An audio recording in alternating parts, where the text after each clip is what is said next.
Vendredi 9 février avait lieu au Conseil économique, social et environnemental la première édition des prix de l'excellence entrepreneuriale des diasporas francophones, organisée par le Conseil économique, social et environnemental, l'association La 9e et le groupement du patronat francophone, dont le président Jean-Loup Blachier a ouvert la soirée. Celle-ci a débuté par une déclaration enregistrée du président du Conseil économique, social et environnemental, Thierry Baudet. Puis s'est tenue une première table ronde autour des réussites des diasporas sur le continent africain, animée par Nada Nadif, Ahmed Soltani, Marjorie Saint-Lô et Mamadou Radaban Diarra, tous entrepreneurs de premier plan. Dans l'assistance, leur Excellence les ambassadeurs de la République démocratique du Congo, du Sénégal, de la République de Maurice et de Roumanie, mais également nombre de personnalités issues des diasporas francophones et des secteurs culturels, politiques, économiques et sportifs. La deuxième table ronde sur la réussite des diasporas en France a été quant à elle animée par Elisabeth Moreno, ancienne ministre déléguée chargée de l'égalité entre les femmes et les hommes, de la diversité et de l'égalité des chances. Par Buntan, ancien député président du groupe d'amitié France-Chine à l'Assemblée nationale et directeur général de Kawa. Abou Ndiaye, PDG de l'ICANAM Cyber et Marie Ngaoré Oli, athlète et présidente de Sport Escale. Buntan a notamment insisté sur le fait que tout ce qui avait été dit dans la soirée sur les réussites des diasporas africaines était également applicable aux diasporas asiatiques. Il a rappelé les liens, les richesses et les histoires que la France partage avec les pays asiatiques, qu'elle gagnerait à développer même si beaucoup reste à faire. Pour terminer, les prix de cette première édition ont été remis aux gagnants. Le trophée de l'innovation a été remis à Iona Marcu, créatrice roumaine de l'application Look Around. Le prix de l'exportation a été remis à la société SAS WMG et Mohamed Belhamkadem. Le prix de l'entrepreneuriat au féminin a été décerné à Donia Hamouda, PDG tunisienne de l'entreprise Tourismag.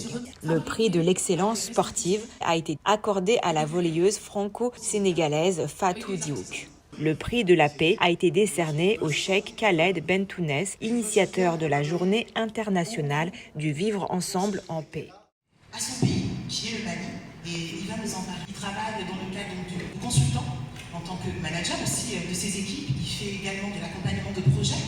Il forme également des formateurs qui se partent ensuite de l'autre côté au Mali pour pouvoir apporter cette expertise. Mamadou, à toi la parole. Merci, merci tout le monde. Je suis le DG du cabinet Élysée Conseil. Élysée Conseil est né d'un constat simple qui est, si je peux me permettre, la jalousie. Voilà, la jalousie. Comme quoi, la jalousie n'est pas aussi méchante. Parce que je voyais à chaque fois que les gens allaient en Afrique, les Canadiens, d'autres nationalités, pour former les Africains. Je me suis dit, mais pourquoi pas nous-mêmes? Nous sommes capables de faire des choses, pourquoi pas nous? Et je conseille que dans ce je vais vous parler de constat aujourd'hui simple, un mot qui est ce qu'on appelle la révolution décomplexée. En Chine, Mao a fait une révolution. En France, on a fait la révolution française.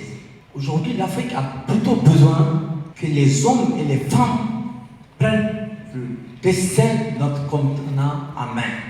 Et ce que l'Élysée Conseil fait dans le cadre de la formation continue. Nous sommes extrêmement fiers. Aujourd'hui, nous sommes le cabinet qui a accompagné toutes les banques pratiquement de la place. Nous avons révolutionné la formation des médecins. Nous continuons à accompagner les médecins maliens, c'était une première. Nous avons accompagné l'armée malienne. Donc, notre cabinet a été le seul cabinet qui a été reconnu pour accompagner le Mali lorsqu'il y a eu l'ENR au Mali. C'est-à-dire qu'aujourd'hui, nous sommes en train de cheminer vers ce que je viens de dire encore, la révolution décomplexée. Que les Africains soient capables. La révolution tant attendue de ce qu'on appelle, je le dis encore, le complexe d'infériorité. Pendant longtemps, on a parlé de l'Afrique mal ici. Ça crée. Merci. Je suis une personne. Merci. la frustration. Voilà, merci. Mais j'ai fini une chose. Mais ça crée une frustration chez certains, mais ça permet à d'autres aussi de vouloir aller changer le monde. C'est la raison pour laquelle aujourd'hui vous êtes là et je vous demande d'applaudir très fort. Élysée Conseil, leader de la formation continue. Contactez-nous par téléphone au 20 29 91 71 ou au 66 51 17 83 ou par mail à elyséeofficesarles@yahoo.fr. Avec Élysée Conseil, voyons loin, voyons grand.